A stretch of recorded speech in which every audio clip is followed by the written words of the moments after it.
Yo everybody, welcome back to Dark Souls 1 Remastered. Last time out we made our way through Darkroot Basin, up through the edges of the forest, by Havel, all the way up through the Undead Parish, to the lower burg here where we took on the Capra Demon and his pet dogs. We scraped through, as you can see, no Estus left, no health left, but none of that really matters because we won. We got the key to the depths, and today we're going to head down there and get the Large Ember. It's not going to be too much of a trek, don't worry about it. We'll get in and get out, you won't need to worry too much. I'm just trying to see if I have any healing items. I don't. So we're just going to have to wing it and hope that we don't die on the way down. To get to the depths, you want to go here. There's an opportunity to open a shortcut of sorts. It's up to you if you want to do that. I'm probably going to do it just for the sake of this video. Do not get tricked by this dude. There's an obvious ambush. To our left. I feel like we triggered it, did we not? Ooh. There we go.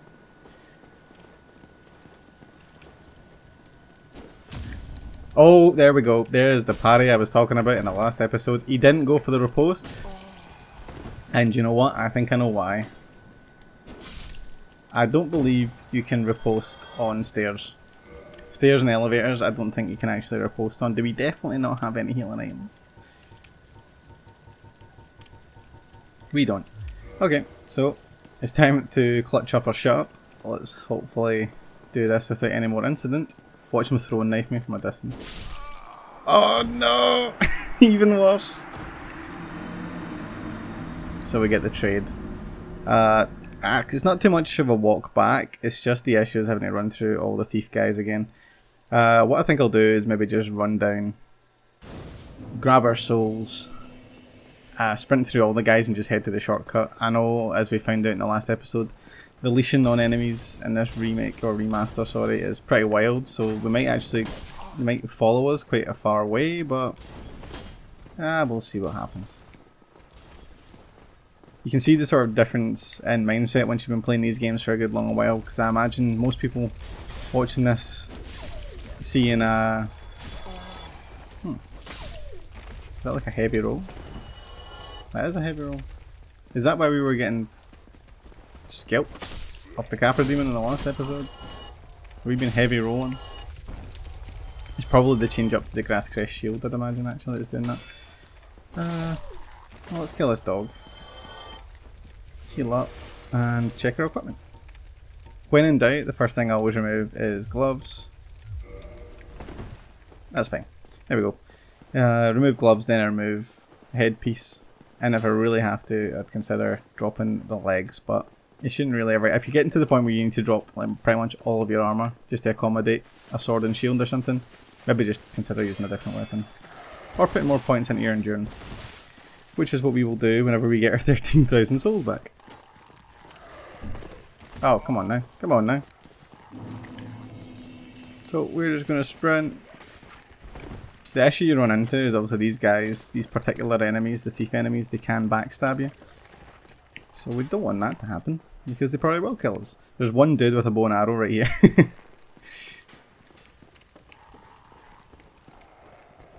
Whoa. Oh, okay. So yep, someone's keeping that dude in a job anyway. Someone's paying him to stand it. Whoa! That was smooth jumping. How did he avoid it but he get hit? That was pretty funny. But yeah, if you come here, you'll meet a new merchant. She sells different kind of mosses. So if you're scared of poison, toxic, bleed, that's where you get them all. Poison knives. Dung pies give you toxic. They can hit you with toxic, but they're meant to be thrown at enemies to give them toxic. Ironically enough, this works against the Capra Demon. You can toxic the Capra Demon and kill him pretty quickly. There's a kind of glitchy way to do it. I'm not great at it. Alluring Skulls. They have a time and a place. Pine Resin, Transient Curses, which we'll need late on in the game. Rotten Pine Resin, Homeward Bones are always good. Humanity, and Purging Stones to break Curse if we have to. She also sells a bunch of different arrows. But we don't need any of that. What we want to do, just for the sake of it, is open this. And although we're not really going to use this shortcut, the only reason to really use this shortcut is to actually speak to this woman if you need any mosses or a purging stone perhaps to clear up curse. that takes you back to Firelink Shrine. So if you've been in this area, you don't have any forward ones. Oh. Did I get invaded at some point and I didn't even realise? Huh. Well, okay. I'm very glad that happened. Our key to the depths is going to be used right here. I'm going to open it up. If you've never been Gravelorded before, congratulations. It's absolutely terrible. Basically, not only does it make sort of enemies stronger, it makes new enemies spawn in some areas. And some of them can just be like, oh, a little bit more annoying. But some of them spawn like dark knights. I keep saying dark knights. Some of them spawn like black knights on you and things like that, and they're just obscenely powerful. It's a funny mechanic. I get why they do it, but oh, if you're struggling with this game, the last thing you need is even more pain for the sake of it. So, large soul here, not entirely important. That's absolutely fine. Free souls from somewhere, a couple of free souls from somewhere. Someone's fallen off a rooftops or something. So, more of these flame dudes.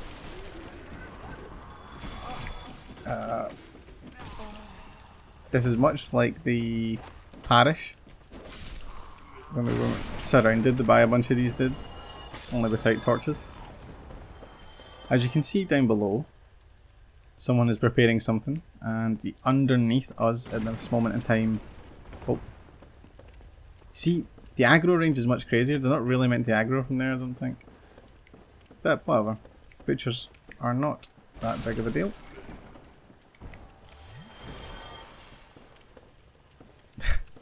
There's an immense amount of ragdolling going on today as well, noticed that. So, as always, rule 1 of a Dark Souls encounter, kill the dog. It goes against every movie you've ever seen. Kill the dog. Whoa. So, you'll notice although these things are big and hefty looking, they actually share something in common with someone we've already met before. They have a lot in common with Man-Eater Mildred, which I find quite interesting. Oh well. Okay, we got away with that one. I think it's implied that Man-Eater Mildred was a butcher, but it's just because she was an NPC invasion that they couldn't give her a unique model to look like these guys, maybe? Ow. You see, though, that we're not really taking too bad damage or anything from these guys at this moment, so that's pretty good. We can afford to take a few hits if we really need to. Put some pillar space between us. But, yeah, another thing Miyazaki did once confirm is that all butchers are indeed female, so throw all your gender preconceptions out the window. Because these are women. And now they're dead. Well, she's dead. There's a couple more. But this should clear our way. Almost. One more dog. Hello, buddy. To this chest. Which will indeed give us a large ember. Yeah. So now we can upgrade our Claymore even more, which is good news. There's more dogs down here. I was just going to leave it here, but actually there is something else we should do while we're down here.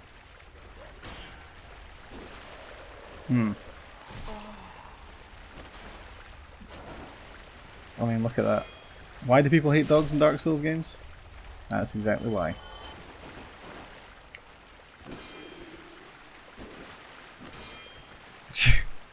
I mean, I get that. That makes physical sense. I couldn't obviously stab him through the big block of wood. There's a nice wee maneuver there. Where do we go from here, actually? Oh, yep. Don't just go rushing in here. Oh, I think this is where we need to go. Yeah. So, a lot of you guys might be running around doing Zelda things. You know, you see pots and you see things that can break. And so you kick them or you slash them. Don't do that. And the reason why is for situations like this. Laurentius is trapped in a barrel and you need to roll into it to free him. If you slash at that barrel, you will aggro him, you'll lose him as a merchant and an NPC, and you don't want to do that. You can already see why we want Laurentius. Laurentius of the Great Swamp. So, chat to him for a little bit. You're fine, thanks to me. No problem, bro. My pleasure. And now, we will not go any further, We can go further. There's a bonfire not too far away, but we don't really want to commit to... Okay, yeah, great. We don't really want to commit to spending time in the depths. You've got no reason to stay in the depths. If you go through the depths to the end, you come back out of Blighttown. So we've already done Blighttown. We have no reason to really go back there right now. The only thing you really get from going through the depths is access to a merchant at the end, who is admittedly just the coolest guy in the game. I love my man Domhall. But the other thing about that is if you just play through to about the halfway point of the game, Domhall moves to Firelink Shrine anyway, regardless of if you've met him in the depths or not, so it's not really that important to go all the way through just to see him. I'll check and see if he's there on the way through, because he does show up in Firelink Shrine. However, he does show up in a very awkward place for whatever reason.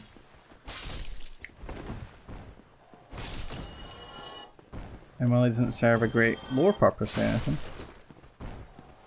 he is a pretty interesting merchant from the point of view of the kind of things he will give and sell to you. So we put some work in today, setting up our little connections to Firelink Shrine. If we wanted to go back that way, we'd go back to the shortcut we opened. But we don't want to do that. We want to go this way. And okay.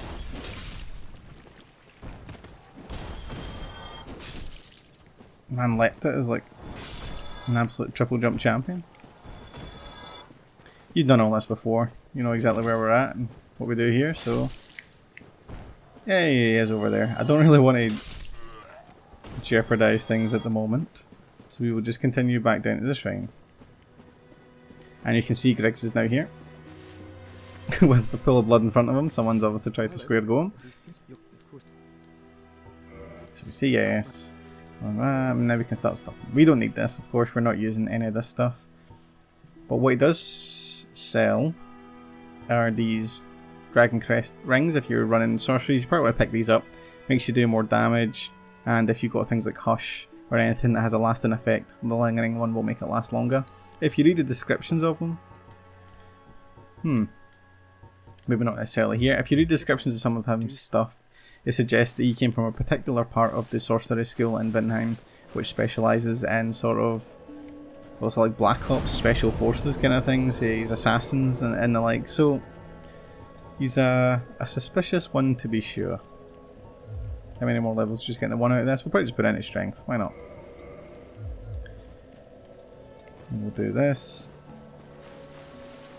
And then, just to finish off the video, we will try and visit Domhall. I mess this jump up all the time. Hopefully not today. I've been playing Dark Souls 2 and the jump buttons are different. Okay, no problem. So let's go. Hey! Don't worry about it being a thin platform, you can slide along. And you just want to slide all the way along, and you can come here at the beginning of the game and get one of these rings of sacrifice. So if you wear that and die, the ring will break, but you won't lose any souls or humanity. So it can always be a good thing. This is the man Domhall. Look at that design already. What a guy. Aye, Shemai. I'm Domhall of Zena. I'm just, well, His accent's great, and that Aishimai is the greatest greeting in anything ever. So right now all he's selling for us is gold pine resin, bottomless box. If you don't have the master key, you can buy it here for 5,000 souls. If you didn't start with the master key, this is an absolute no-brainer. Buy it immediately. But I always wonder if this was in the original game. I don't know if he did sell it in the original game. We'll buy the bottomless box, actually. Might as well. And he sells some crystal weapons, which alludes to where he's been. Some later parts in the game. Arrows. And then he sells his armour set, which is, I mean, Helm of the Wise, Armour of the Glorious, Gauntlets of the Vanquisher, Boots of the Explorer. Can this man get any cooler? thank you. Absolutely not. Absolutely love Domhall. Great guy, great accent, great attitude. And later on in the game, he will begin to sell boss armour. So we'll fight some bosses who are sort of like us, human style warriors and things like that. And, ouch. Once you defeat them, Domhall will sell their armour. What we're going to do right now is just head back to the shrine, and call it an episode, because next time we're going to make our way back up to Andre, see what we can upgrade our Claymore to, and we will probably begin the assault on Sen's Fortress. Hopefully we can finish it in the next series of episodes, the next 2 coming up next week. Should be. If not, then of course the episode after that we will be done, and then we'll land in Arlondo, the City of the Gods. But until then, guys, that's everything for today. Pretty easy going one there, nothing too taxing. Just a couple of important items to pick up to take back to Andre, which we will start off in the next episode. But if you enjoyed this and learned anything from it, please feel free to give a like on the video. If you've got any comments about how the playthrough is going, or any suggestions or feedback, or anything regarding the channel, then you can use the comment section down below to let me know. And if you're enjoying these and want to see more of them, then please consider subbing to the channel as well. But that's it for me today, guys. Until next time, we are all in this together, so please look out for one another. Alright, bye bye.